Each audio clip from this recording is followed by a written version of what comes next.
out there today? You guys are so much fun. I tell you what, I don't want to leave the stage. We got a short set. We got a time to do a couple more if we squeeze it in real tight here. I'll tell you a quick story. We were down on tour in Texas, in Houston.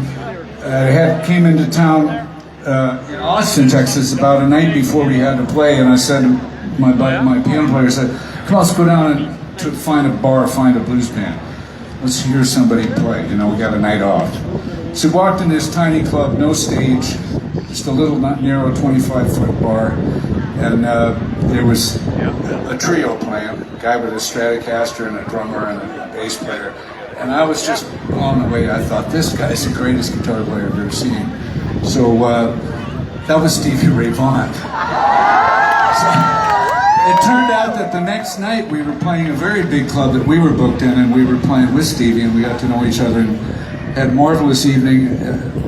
You know, he was better then than he ever caught on record. He was just a miraculous player and a very humble guy, nice guy.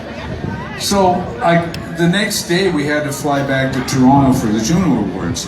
And the day after, I was supposed to meet with the head of A&R at Capitol Records that we were signed to at the time. And I came into the guy's office and I said, "Man, I was just down in Austin, Texas. I saw this guitar player. Unbelievable, you got to sign him to a record label." He says, "What does he play?" He says, "Well, he plays the blues." The guy says, "Well, blues doesn't sell." I said, "No, it's like Jimi Hendrix played the blues." He says, No, blues doesn't sell." So he turned down, that was Capitol Records Canada, turned down being able to sign Stevie Ray Vaughan. So I'll go on with my story quickly. Another, oh gosh, I don't know, maybe close to 10 years passes.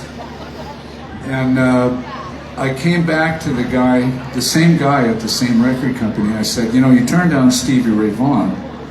There's a guy in your town that plays as good as Stevie Ray Vaughan." He says, "What's his gimmick?" He says, "Well, you know, he plays his guitar in his lap." And he says, "What does he play?" He says, "He plays blues." He says, "Blues doesn't sell." He turned down that guy. That was my dear friend, the late, great Jeff Healey.